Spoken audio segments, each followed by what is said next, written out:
So this video is a little late in coming. You have to forgive me.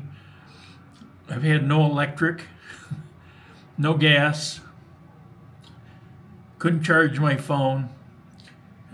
The electric's been going in and out, in and out. The computer's on a battery supply, but there's something wrong with it. So even when I got the electric back tonight around 7 o'clock, 2 days later, the computer didn't want to fire up. I've been having a lot of problems with it. I think it fried the video card. I don't know. I got more to look into. And so there's no real editing to this video because I don't know. We'll see where we're going to go with this. So the video starts off with me telling what happened a few minutes after it happened.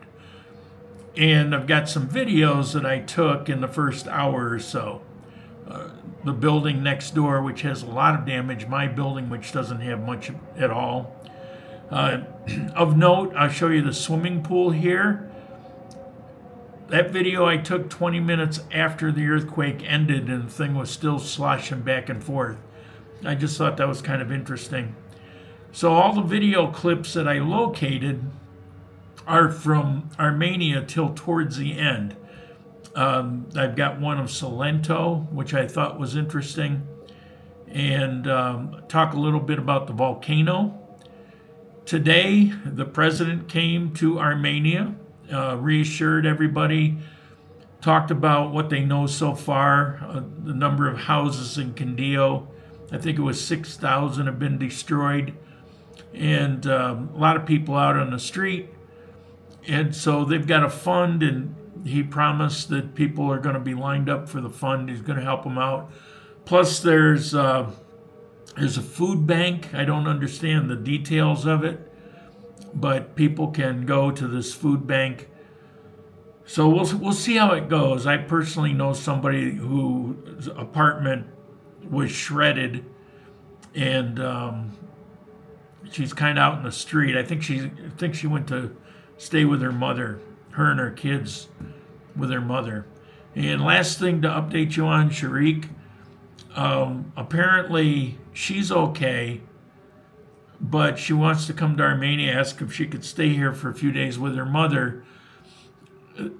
Aside from her job, she's been building her coffee business and expanded to cacao. Bad joke. Chocolate, and they warehouse it here in Armenia. Well, apparently that warehouse collapsed, and all their product, millions and millions of pesos of product, are buried under rubble. So they're coming here. They got to try to dig it out. They don't know how much of it they'll be able to save. So they're majorly stressed out.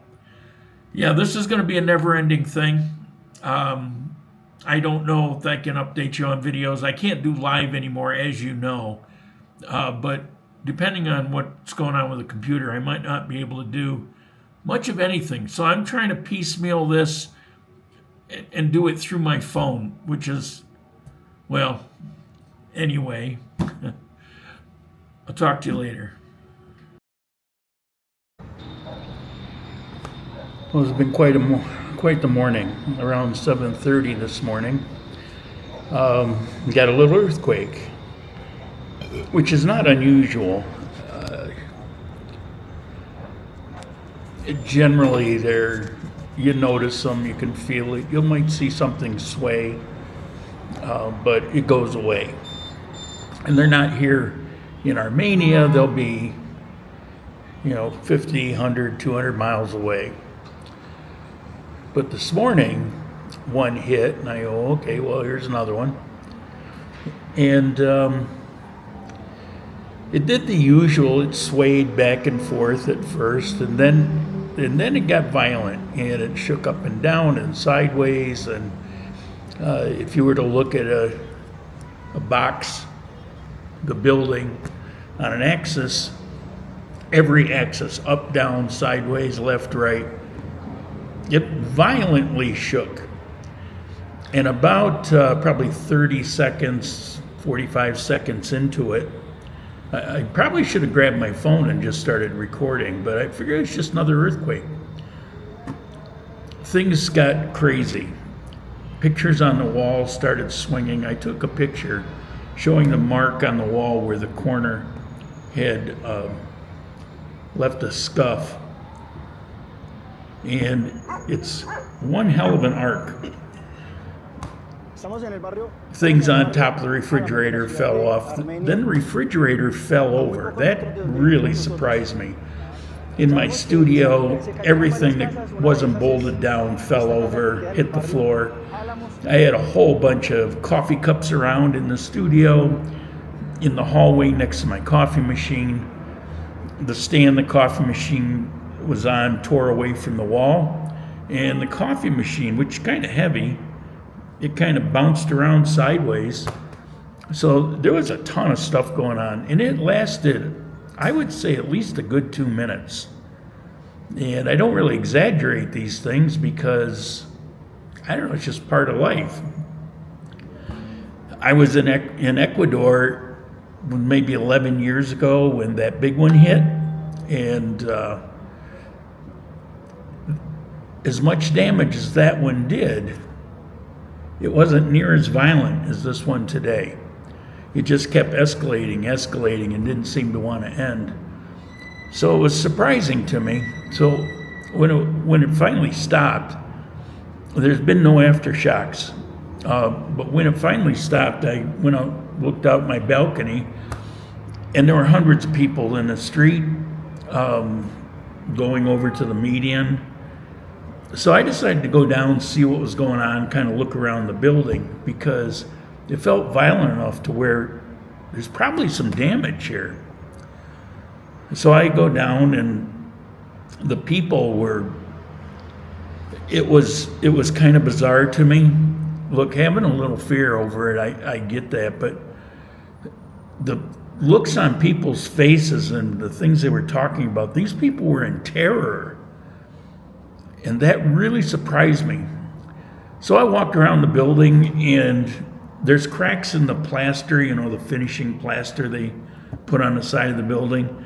I couldn't find anything structural. I couldn't find any cracks that were deep beyond just the surface layer.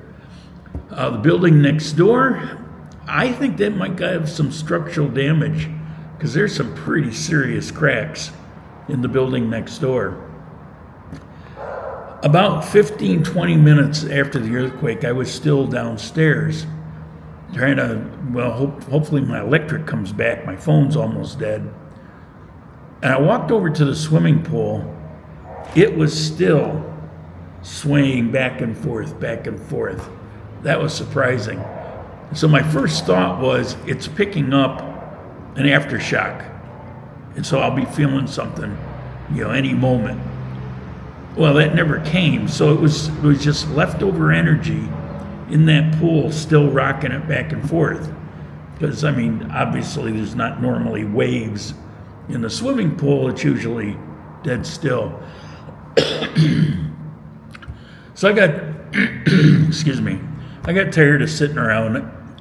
So I decided to go back upstairs. Now, the lights in the building are on, and I just decided I'm in the little recreation area. Okay.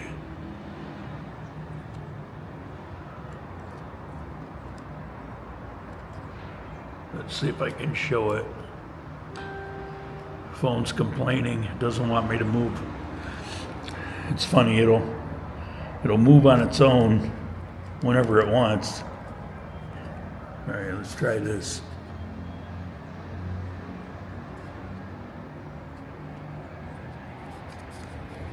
So anyway, I'm down here in this area, and I plugged my charger in, plugged it into the phone, and lo and behold, it's taking a charge, and I was down to like 5%. Now, the internet, it's crazy. I mean, I've got all the bars, and it says 4G, and it should be good. I'm not getting anything. Like if I send a message on WhatsApp, it hangs up there for an hour. If I open Facebook and look through it, I can see things, but if I try to add something, it just gets caught. I mean, I had some video clips I took this morning, and we're 4.5 hours later, 5 hours later, and they're still hung up in there. So, and if it did get a little bit better, I'll get a ding once in a while. You might have just heard one. Once in a while, I'll get a ding and I'll get a message through. That didn't happen for the first 3.5 hours or so. So I don't know what's going on with the internet. It just seems throttled. So it's kind of unusable. I did get a message from William if I was okay, and I'm thinking, maybe if William wants to drive me around, we could take some. I have no idea what's going on out there because I can't get really any news articles. Somebody sent me a message that said Pareto was hit kind of hard. Well, I don't think it could have been any harder than what I felt this morning. So I'm thinking if Pareto is hit hard here in Armenia, it's got to be about equal. So I sent a message to William that, of course, got hung up, saying, hey, if you want to drive me around, I can do videos and, so let people know what's going on. Of course, maybe other people are doing that. It's not necessary. I just don't know. I don't know what's happening. It's quite a beautiful day. It's kind of hot as hell. If I go out walking, I won't be able to see that much because I'm detached from most of Armenia. And I can't walk. I can walk now, and I can go out now. I just can't go 10 miles or even 5 miles. I'll be lucky if I can go a mile. In that distance, there's not much here. And most of what's here is relatively new builds, so I'd be surprised if there's any kind of real damage. The new building across the street that I filmed as they were building it, and it's open now, I didn't see anything with that building. It looked fine. And they're right next to it, which I've shown in Coffee Time before, right next to it, there's a building in construction. It's probably 3/4 of the way up. I didn't see anything. Of course, you saw the workers get the hell out of there quite a ways away, standing around looking at. That was this morning. Now, everybody's found a place to go. Some people went back up to their apartments. I did. I went back up to my apartment. And I swept up all the broken glass, picked up a whole bunch of things that were, got knocked over. Again, I'm quite surprised at the extent of damage. In my apartment, a refrigerator falling off. This is not a small refrigerator. This is a full-size Samsung refrigerator. I have no idea how it decided. I saw it. It was walking away from the wall because it's got the stands, but it's got wheels that are in there. Now it doesn't just. It's not always on wheels, but the wheels are close by, and if you go to move it, you can kind of kick them down, and then you move it on wheels. Well, the vibrations must have kicked it down because this thing first kind of moved it, kind of walked it around. So it moved it about 90 degrees, and then as it got more and more violent, it just fell over. It hit, there's a wall there for the laundry room. And because it had walked around to that 90 degrees from where it had been, when it fell over, it hit that wall. So it was probably on an angle like this. So it's not like it fell over and hit the floor. It would have if the wall wasn't there. I've got a TV mounted on the wall, but I splurged and got one of those mounts that you can pull out and angle, and it's a really heavy duty mount. And no problem, didn't tear anything away from the wall, but it did flop the TV out. which kind of also surprised me because there's a lot of pressure on that if you try to do it by hand. So anyway, that was my morning, and now I'm sitting here charging up my phone, and if I can get 50-60% of a charge, which it says about an hour, what I'll do is I'll start walking around this neighborhood and see what I see. I mean, the building next door is kind of a mess, so it may be superficial.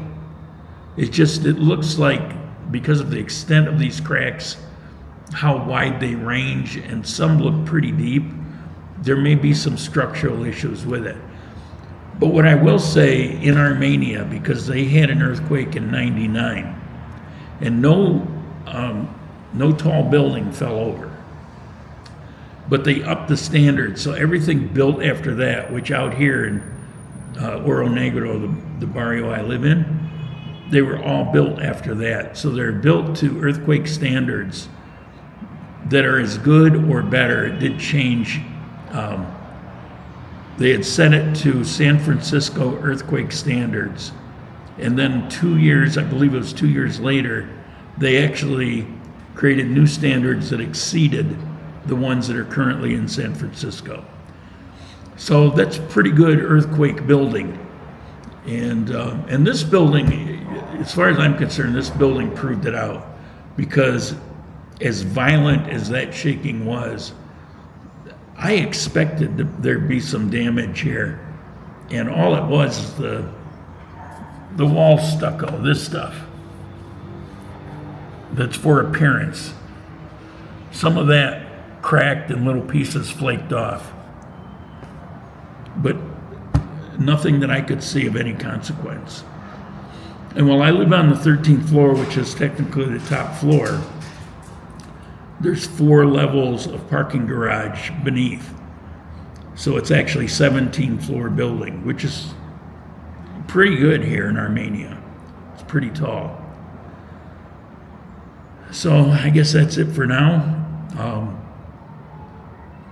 I'll let you know if anything changes. Ciao.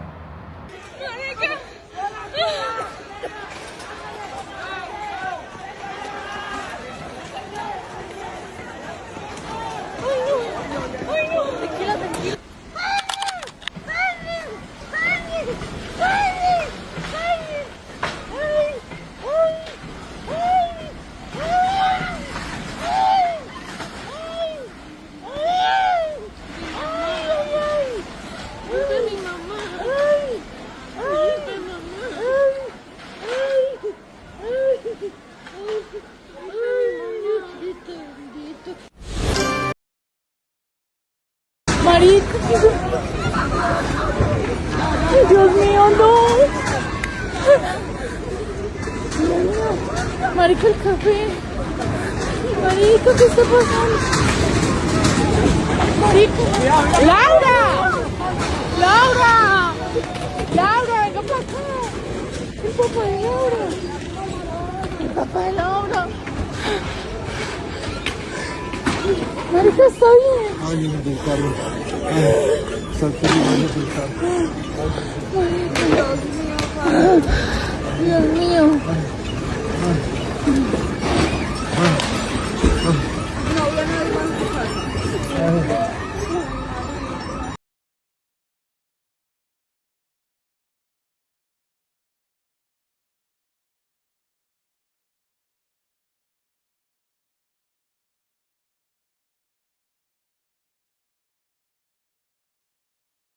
Acaba de haber una erupción, emisión de gases del Puracé. Acaba de haber erupción de gases y de cenizas en Puracé. Erupción de ceniza y de gases en Puracé.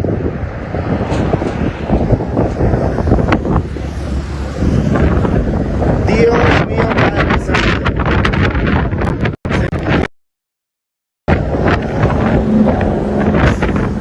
Se murió esta vuelta.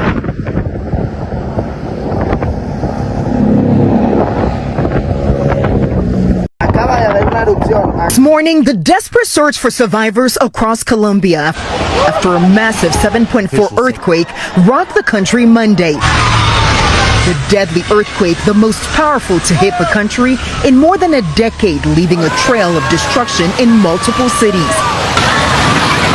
The quake's epicenter coming close to heavily populated areas. Cities like Pereira and Cali hit particularly hard.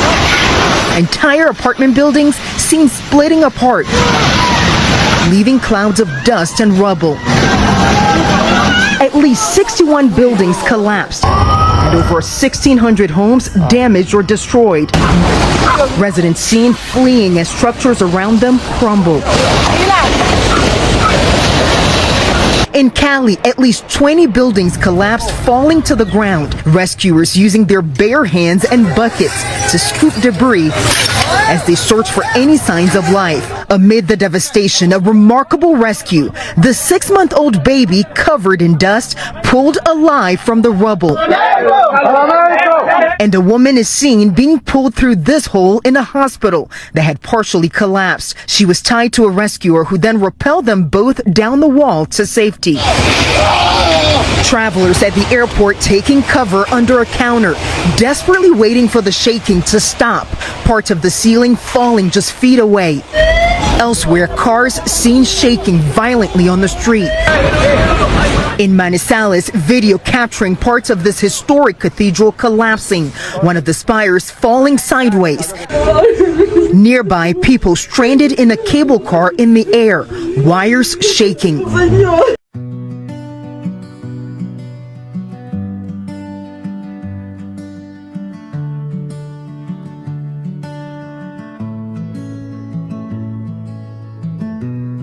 The ground shook under Armenia. Quindio felt the earth break open. 7.4 the mountain answered. In the dark, the dust rose up, but hands reached down through the rubble, voices calling through the night. Strangers becoming family in the moment when we fight.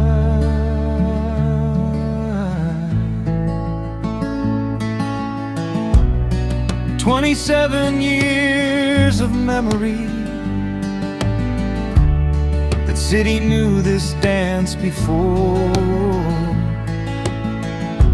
1999 they stood there. Now they're standing at the door. This isn't speculation, this is real, this is the weight, this is coffee farmers' daughters, this is the aid, government moving, aid flying in, but the grief doesn't care. Every rubble stone is someone's address, someone's prayer. Aftershocks keep coming, the earth's not done yet, but watch what a broken place does. Watch them forget that they're broken and stand up. Watch them rebuild, watch the coffee triangle rise. Watch hands that are filled with nothing but dirt and determination. That's the story, that's the moment, that's where we find glory. The mountain will settle, the dust will come down, and the city that suffered will hold its own ground. There's a work in the rubble and a work in the night. There's strength in the struggle, there's dawn after night. Armenia has seen this, Armenia knows how to bend without breaking, to stand and stand now.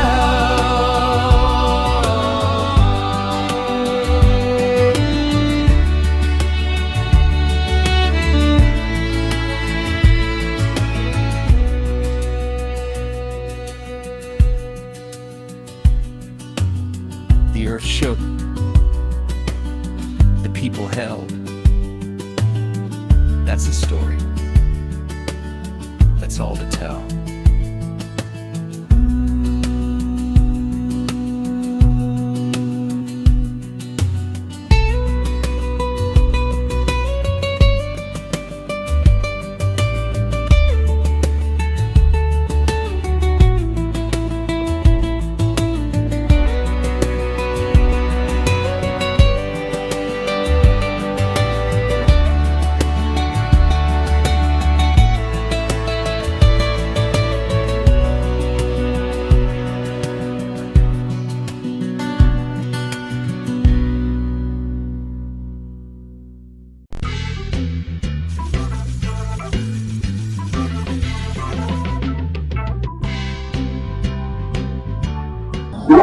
Thank you.